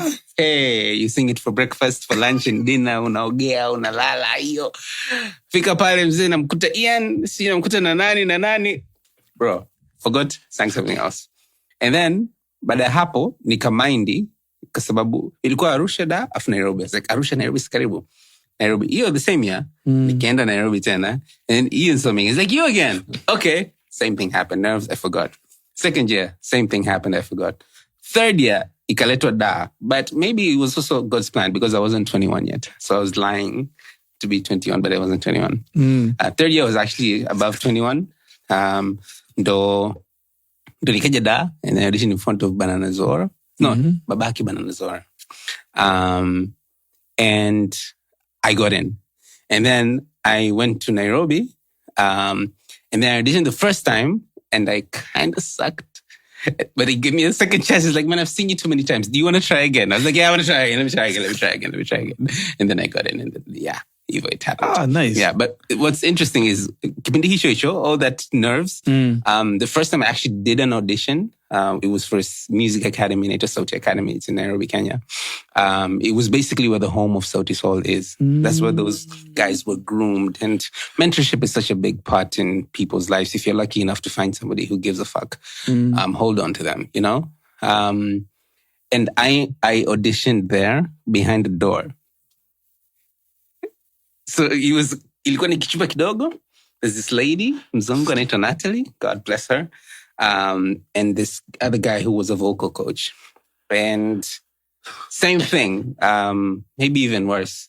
Like I couldn't even speak because I was a very shy kid. But even shyer about expression, and because you have to be vulnerable when you're doing creative work. Yes. And being vulnerable to strangers is, hey, especially strangers who are there to judge you, not to listen. This is not like walking around naked. It's like walking around naked. Yeah, exposed kabisa. They were so kind. They're like, hey, do you want to turn around? I was like, I don't know. Isn't it weird? She's like, okay, so what do you want? Do you want to go behind the door? I was like, yeah, I want to go behind the door. No way. Yeah. Kwa hiyo mlango wakaufungua, maana mlango unafunguliwa kwa ndani. Wakafungua mlango nikakaa nyuma ya mlango. Wow. And I auditioned. Tena kipindi hicho ilikuwa nyimbo gani? Tena nakumbuka hadi nyimbo nili audition. Kama Kisumu. So I auditioned to that song. And I got into that academy. And then the academy also helped me get into TPF. I think so very much. Wow. Yeah. I don't think I became a better vocalist. I did become better with confidence though. Yeah. But somebody had to let me audition behind a door. Karibu kwenye Msasa, where we talk to successful people about failure. To actually... It's almost like unashusha bar hapa. Yeah. Unashusha zaidi. Yeah. Kwamba lengo ni kwamba allow them first of all to get the confidence. Yeah. Ya kuruka hapa. Yeah. And then just raise the bar slowly higher. Yeah. I like that. That also takes patience. Yeah. And experience. Yeah. They like, for instance, Natalie is truly like a teacher. And you have to be a teacher. A teacher ambaye ni kama mzazi. She wants you to win. She wants you to win. So even the challenge is not so you fail, unlike Nectar. The challenge is so you actually learn and grow up. Before we move on to something else, I want to ask you something. Yeah. You've done a lot of things, a lot of different grinds. You've been a car salesman. That's interesting. I didn't know that. You've sold sausages, Mr. Sausage. I've sold cars. cakes. You've sold cakes. You sell content now. You sell yourself as a brand, etc., etc. Can you give me 3 businesses that you would never do? Knowing everything you know now about business and... Yeah, as an individual, well, number 1 is illegal business. That's number 1. Number 2 is a business that requires me to be there, like repetitive business. I'll give you an example. I said, no offense to those who are selling that kind of business. Kuuza spare Kariako. Spares za magari au spares za nini? Yani, I don't like the process of repetition. Yani, mimi hapa, I'd be all about trying to pimp it up. Yani, I can't be there and just sell the same. Yeah. There has to be an element that changes. Yani, you'd tell that it's a different job within 3 months. Yeah. Because I used to sell cars and it was just like you stay on a desk, you wait for a client to come in. I was like, man, this is boring. Yeah. I'm a guy with monkey mind. So I'm always like, so I used to do other stuff which didn't concern me. Yeah. I remember going to the spare parts department and doing tours, understanding what they do, how long it takes, asking all those questions. Yeah. I went to the sales department, I went to marketing, as in just trying to get my mind busy and figuring out like, why does it take so long to do this? And then I changed the systems in terms of, because they sell via Japanese yen. Yeah. But then there's also the USD and T-shilling factor. So I created a system whereby someone could just type in today's rate and everything would change for the whole thing. So you can easily just quote immediately. Yeah. And so, so for me, that was one of my biggest takeaways. Like they just changed how you... So that's one of the businesses I wouldn't do. But for me, I say never. Okay. And right now we've seen that people are doing businesses in a different way. Right. I can be an investor in a business. I'm still doing that business as an investor by proxy. And so, I don't know. For me, I'd always be challenging the ways and means that you can do business, make it more effective, make it more lucrative, make it more creative, make it more impactful. That's what I'll be going for. So I wouldn't say never as never. Yeah, but in legal business, that's the one that's like, nah, never, man. Have you ever tried? No. Okay. Have I? No, I haven't. Okay. Zinalipa. Okay. Have you ever tried? Oh, actually, yeah, I have. Are you serious? Yeah. That's for another episode. A small stint during uni, yeah. Okay. Yeah. Wasn't for me. Yeah. I'm glad you realized Yeah, I realized it. My parents was like, I don't think I'd survive in jail. Yeah. Ila kuna jail. I wouldn't make it. I don't want to find out. Yeah. Yeah. Kuna pigaga tizi nini? Wewe unapiga. Kisema nikapiga. Tunapiga ndani ya studio. Sisi tuliingia ile uzito challenge. Uzito challenge. Tuliingia kwenye studio. Tukana shindana. Wakati mnafanya ile kwamba at least kufanya toning, and then lakini baada ya toning kuna a regimen ya diet. Unaona? Ili mambo yabadilike. Si ndio? Ili si kwamba yani unaishia tu kwenye toning, diet plus also sleep, mental health, lakini iwe ni lifestyle. That was the whole campaign behind like uzito challenge. Uzito challenge. Lakini kwa mwonekano ni uzito na toning. Unaona? That's very interesting. We were looking for a challenge today. Really? Yeah, for a campaign related to living a healthy, fulfilling life. Bro, you know, so I do comedy. Naangaliaga watu ambao wanakuja kwenye comedy. Na waangaliaga na kina nani wanakujaga na kwa nini wanakuja. I try and ask myself because huwezi kujua saa zote. Saa zingine mtu anakuja peke yake, mwingine anakuja na mwingine, wengine wanakuja kama group. Lakini kuna ahweni kiafya, yani afya akili, stress za maisha. People drink. Sometimes mtu ana drink because anajua kule na kuelekea atahitaji msaada wa ziada. Afu hawezi kusali. Ameoa. Bro, acha nipate mbili zingine. Nikienda kwa wife pale. Yani anajikusanya mwingine ana shida zake zingine. But I find kwamba relief iko sehemu yote ile. Lakini comedy is special because inatupa sisi leseni ya kuongelea hiyo mengi ambao si rahisi kuongea. That's why our brains kidogo ziko tofauti. Nikaongea hata leo na rafiki zangu na Bobby na Chris. Mimi hapa ni kwenye msiba kabisa hivi. Niko kitu nachekesha. Nikasema hivi wewe kwa nini unafikiria hicho kitu? Sasa imekuja yenyewe automatic. Wacha niandike. Lakini yani because I don't know, maybe ndio Mungu akaweka style hiyo kwamba yani it's a way of relieving stress. Mental stress unajua haionekani kwa mtu. Inaonekana kwa vitendo. Taratibu mtu anaendesha ovyo ovyo, unasikia mtukana. Lakini unasema sijika huyu naye anapitia mengine. Well, right now I'm like I appreciate those who come out and talk about these things. Nimeona sasa hivi wazungu yani ni kawaida sana kuongea na therapist. Ni jambo la kawaida sana. Yani wao hawakopeshi. Sisi kuongea na therapist kwanza changamoto na afu ni gharama. Pili kuongea na mshikaji naye ujue anatoa siri kiasi gani. Ujue na maana kuongea na mdomo. Unaweza kusema mimi siri yangu bwana najua mimi na Mungu wangu. I talked to a therapist for the first time last year. Kweli? Yeah. Did it help? No. Was it one time or it was a couple of times. Ilikuwa kama 4 times hivi. Mbongo. It was a lady, older, like much older, like maybe 50s hivi. But this is what happened. Kwanza, it was a learning experience that there's very many different ways to think about challenges and problems. And there's also scientific ways to think about challenges and problems from a psychology standpoint. I did marketing and psychology chuani. Like when I was doing psychology to understand how people think. I wasn't thinking about how to solve problems as much. Anyway, nili appreciate the experience. Kwamba, yani unaongea na mtu kuhusu kitu fulani, afu yeye anakuonyesha vitu hivi, and they connect. I think with therapy though, because you're talking to someone, you kind of have to connect somehow.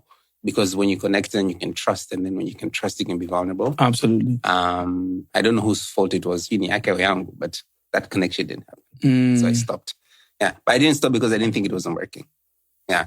To an extent whereby right now, if you tell me that I need therapy, for the first time, I'll actually think, okay, why do you think I need therapy? But not from, why do you think I need therapy? It's just like, why do you think I need therapy?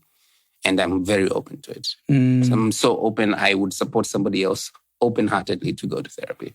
Yeah. You know, same here. Yeah. And, you know, kibongo bongo, sometimes we're afraid that our professionals wana haribu baadhi ya sehemu. As in, that thing is confidential. Yeah. Kuna miiko fulani ambayo inapaswa isivukwe. Yeah. I put this sometimes in my jokes, but it's from observation. As a comic, I just observe stuff and then I realize like, you can be watching the news in a bar. Unakaa unaangalia TV, leo amelazwa. Afu mtu kwa pembeni yako, umemsalimia tu kidogo, umjui ni nani. Anasikia, hiyo gout lazima ingamsumbua tu. I'm like, kwani nimekuomba uniambie? Yeah. Kwani jamaa yangu yafikia kwa daktari pale. I'm like, jamaa mtu afanya operation nje ya nchi kwa sababu kibongo. Yeah, kuna namna fulani hivi atuaminiani. Yeah. So we have a segment of the show that's called Nje ya Boxi. And Nje ya Boxi is very literal in the meaning. And in today's Nje ya Boxi, we want to talk about public speaking. For many of us, it's a common experience. Tangu shuleni, mkiweka kwenye makundi, mkipewa group assignments, kila mtu anatega mzee kwenda kufanya presentation. Tena yani kwa mfano kama ukitokea kuna yule mmoja ambaye yeye hana woga, yeye anaweza kufanya kazi yoyote, ile zake wafanye kazi, alafu yeye ndo akaenda kufanya presentation. As somebody who does it for a living, what are your thoughts about public speaking? And can you give us some nuggets of knowledge?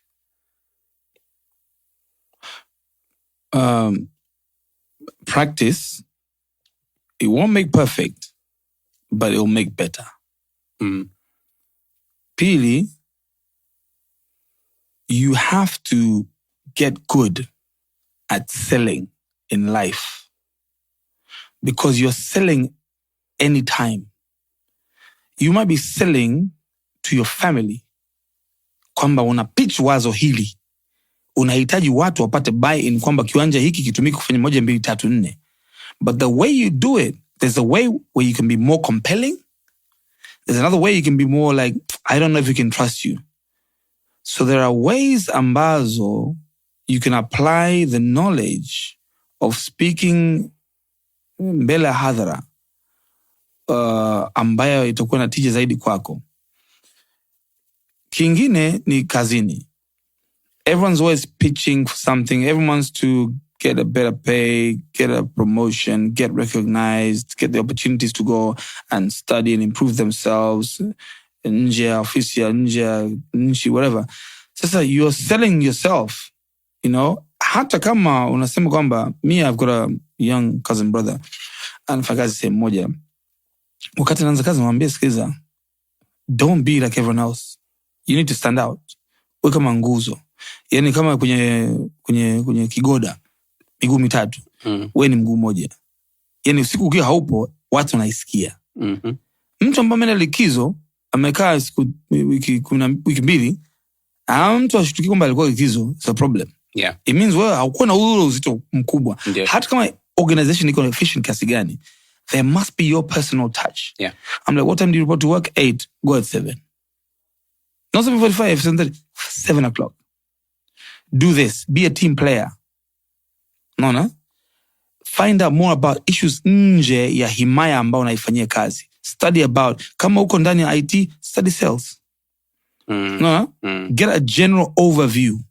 Don't be, so you're always selling yourself. So kipindi ambacho umepata nafasi kuongea na MD, CEO, mkubwa, line manager, lazima kuna njia ambayo anasema, that's an interesting individual.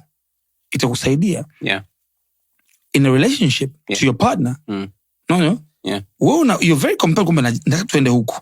Yeye unajua kabisa kwamba yeye hana buy-in. Now you have to figure out how to get the buy-in.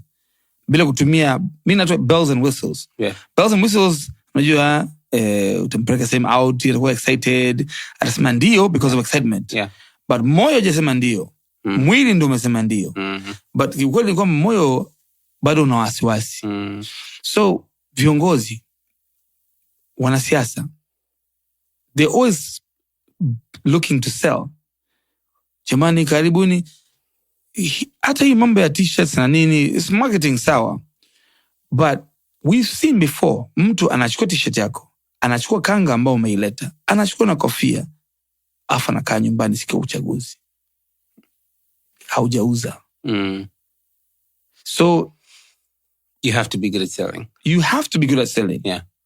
No, you don't have to be super excellent kama inspirational speakers ambao anakaa mbele watu wa 80 anaongea nao. No, but enough to kwamba you have a point, you have something to say of substance. Yeah. Now, how to frame, how to communicate, tena kwa kutumia your whole body, not just maneno. Yeah. Content ya maneno ni asilimia ndogo sana ya communication. Kuna cadence ambayo ni tone yako ambayo unaitumia, your body language, how you gesticulate kama kutumia mkono, everything about you is communicating. Inaitwa nini? Gesticulation. Unapofanya hivi. Yaani kuna mtu mwingine ukitaka kumwangalia mtu wewe zima tu sauti afu muangalia anavyoongea. Au asivyoongea. Sometimes you can actually it's the majority of communication is non-verbal. Non-verbal, yeah. Non-verbal and verbal communication. Yeah. I'm sure even hata watu wa polisi na wengine wanafundishwa kabisa kwamba muongo utajua kwa style hizi hapa. Yeah. Yaani bila hata kuongea unajua wasiwasi. Yeah. Question mark. Yeah. So I think kikubwa ni kwamba you need it in life. Upande wa to convince people to move to your side so you can achieve your vision, but also help them achieve theirs. Kingine is it can be applied in so many different ways. So hii mfano wa nyumbani, kuleta amani nyumbani. Mtu ambaye anataka kuongea, umesema siku ile kwamba you have 2 ears, 1 mouth, right? Yeah. Inabidi uwe msikivu zaidi. Yeah. Because when you listen in, you can dial in to what matters to them. Yes. So salesman au saleswoman ni kwamba anasikiza kwanza mteja anahitaji nini. Yeah. Afu anakaa na tafakari. Yeah. And then anaweza akaanza kuleta muundo mzuri wa strategy itakayosaidia yeye kumfikia huyu kwa point ambayo huyu anaelewa. Ndio. Yeah. Lakini ukikwamba wewe kama jamaa ambaskuizi waone tena. Habari yako, inaitwa John. Nauza hii hapa. Kwa leo unapata 2. Ukinunua 2 unapata 1. Hii hapa 1 ni promotion. Ukinunua 2 unapata bure. Hapo lakini bado waoni kusabu utembee au? Sisi waoni kama zamani. Sasa nikasema kwanza anza upya. Sisikii chochote nisema anza upya. I swear because sometimes hata wale wanapiga simu customer care sometimes. Yeah. Because unarudia message ile mara nyingi. Yeah. Hello, habari yako, naitwa unapiga simu kutoka wapi? Yeah. Umesikia tu unatoka wapi? Nikasema dada, hebu rudia hiyo sentence taratibu nikuelewe.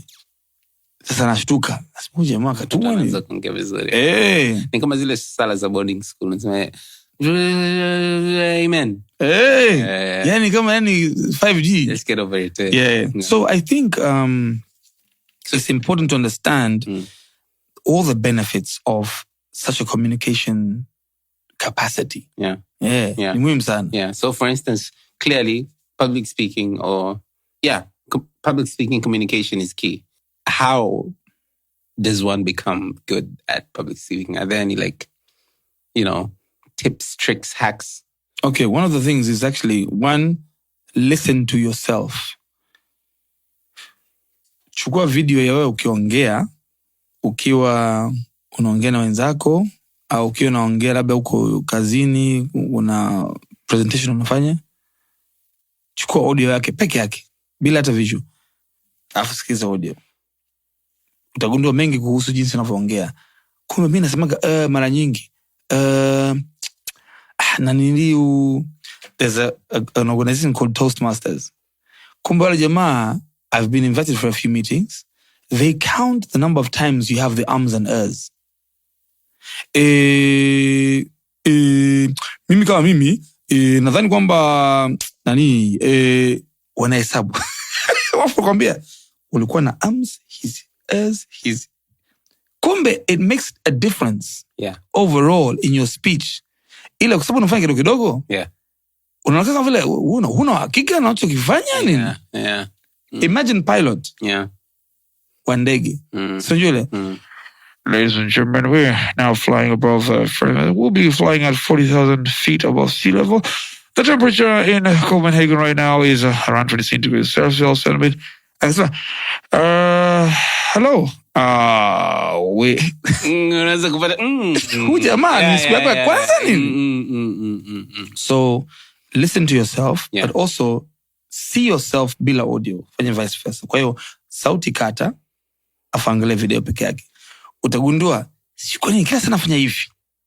Kila sana nafanya hivi. Haina tatija. Yeah. I'm a comedian, so wakati nafanya mentorship of comedians, there's also this thing, naambia kwamba tumia stage vizuri. People are pacing for the wrong reasons. Mtu atembea tu. Mimi, we, kwa nini unasogea? Kumbe uko nervous. So people sense that easily, and they become distracted. Right. Kwamba kwa nini natembea hivyo afu msikize? Kwa nini natembea hivyo afu msikize? Inasumbua. Yeah. So there's certain things ambazo nimejifunza kwamba you have to figure out, first of all, what your natural voice is. People want to talk to a human being. Yeah. By the way, MCs wengi wana sauti ya MC na watangazaji wengi wana sauti ya mtangazaji. Nikiripoti kutoka hapa, tukiwa katikati ya uwanja mzuri kabisa, uwanja mwanana. Nani anatumia neno mwanana? Yaani wewe fikiria mwanana.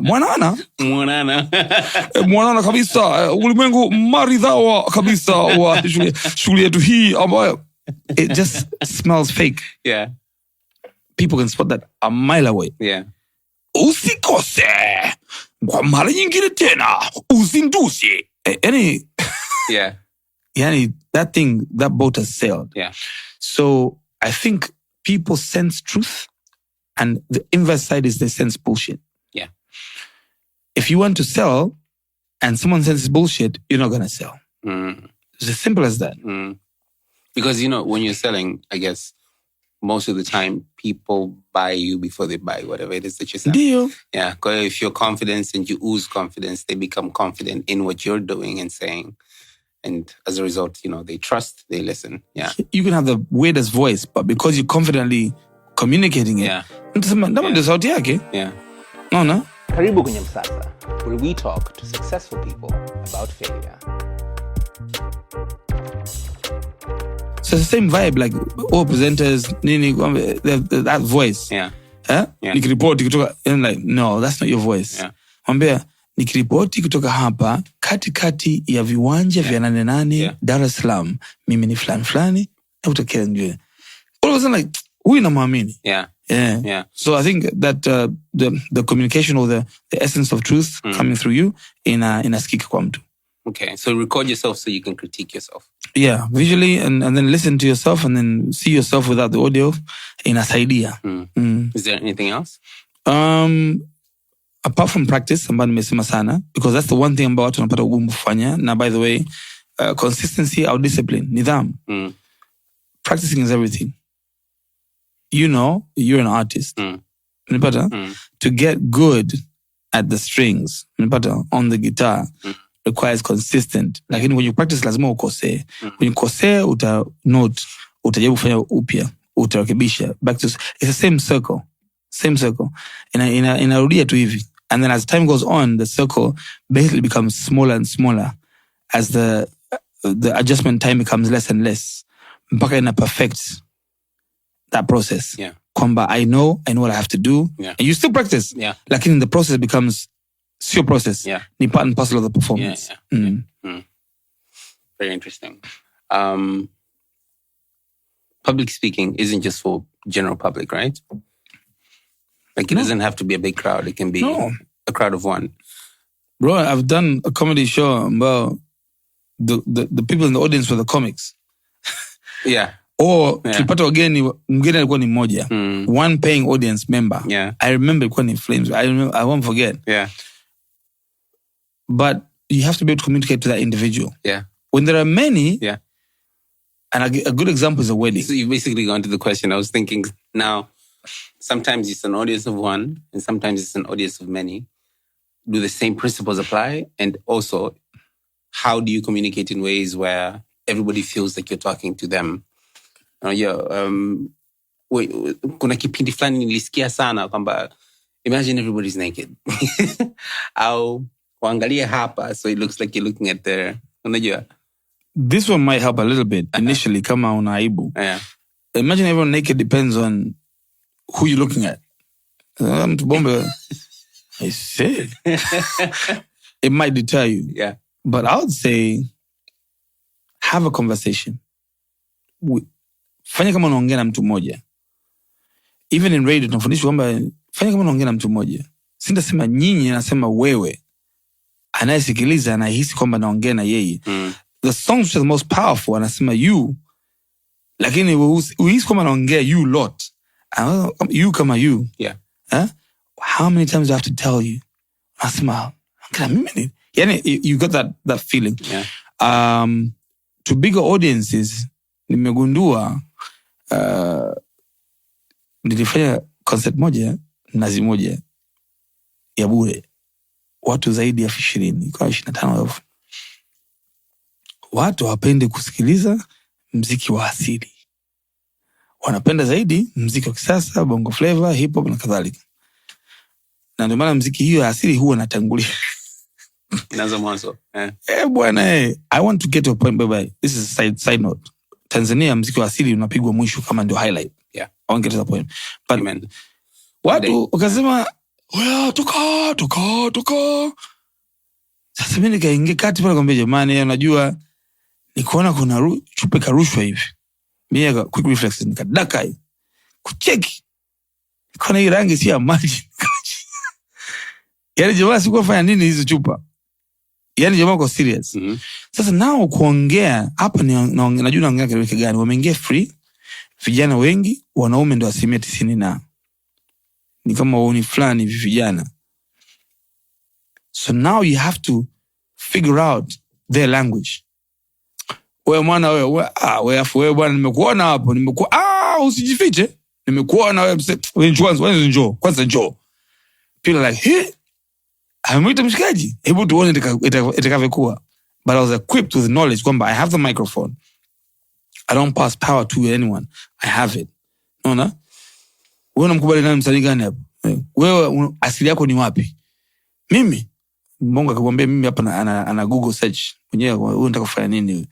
Mimi mtu Arusha pakubwa chief. Ana Google search. Arusha. Anaongea na yeye mimi kama mimi. Yana hapo natafuta hapo. Wewe unataka kufanya nini? Ile eneo ya preempt, unajua? Bongo atuambie hivi. Mwambie, kwa wewe nyumbani ni wapi? Mimi kwetu ni Masai. Unafahamu Oldonyo Oldonyo Lengai, Oldonyo Sambu. Loliondo nakujua. Kwa hiyo kule ukienda kule unajifanya kama sio wa kabila lako, sio? Ila ukija hapa ni wa mjini. Yaani unaanza kumpeleka, but only after experience. Hasa wengine wanajiuliza na mimi mtu wa wapi? Makasika niuliza na mimi. So I use even in comedy, kwambe, I like what you're saying. I believe you have a very good point, but I believe also that you are embarrassed of your own culture. Sasa mtu unamvua ile arrogance alionayo. So that comes with experience. Yeah. Unaona? Hujamwaibisha mtu moja kwa moja, lakini umempeleka sehemu ambapo yeye anashindwa kurusha ngumi. Umemfunga mikono. Hasa yeye kisha kuwa mfano na ameitwa pale akajua kwamba ni mzuka. Yeah. Anatoka pale na heshima. Ila bwana nakupa mara moja, hebu tuma salamu kwa mshikaji ambaye yuko hapa karibu. Wanangu wa camp fulani, mnatisha sana.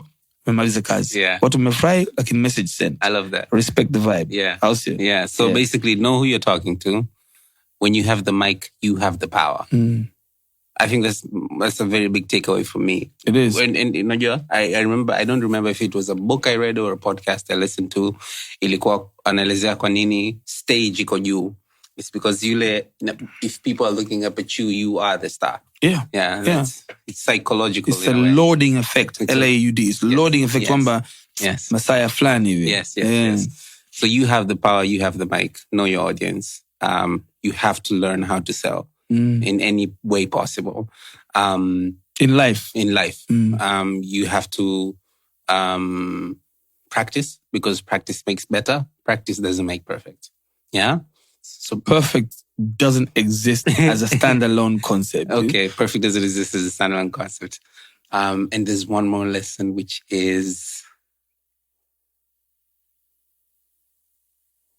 I think know your stuff is most important. Know what you're the talking. content of what you're doing can always be improved, tweaked, adjusted. So the content, Musha Siku, people are here for the content of your words. Yeah. And so you continually, preparing, not going off script, off the cuff. Yeah. Some people do well like that. I'm not saying everyone does that. Yeah. Some people do well like, I know what I'm going to say. If I have to go off script, I'm comfortable. Yeah. Yeah. But you have to know. Yeah. Especially if it's technical. Yeah. You can't be like brushing things aside and someone comes through and you don't know your stuff. Yeah. No. That goes back to confidence because also when you know your stuff, you're confident. And when you're confident, you inspire confidence. There you go. Inspires trust. Trust inspires agreeability. And even being vulnerable, by the way. Yeah.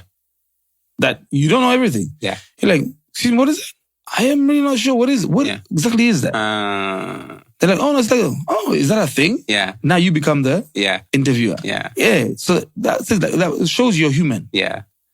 You know, you can't, no one knows it. No, who knows everything? Yeah, nobody. So it's like, you're also human. Yeah. You know, but on the basics, you should know your basics. Yeah. You should have all your basics covered. Yeah. Is that a new thing? You haven't heard? Because that's where you get information, right? I'm like, wow, that's so interesting. So does it work like this? No. Usually you have to do 1, 2, 3, 4, and then all of a sudden you get it. Yeah. But public speaking, and I've realized that I've done a few courses of some elements of stand-up comedy. The Venn diagram, there's an overlap with public speaking. Because with stand-up comedy, you're speaking to an audience.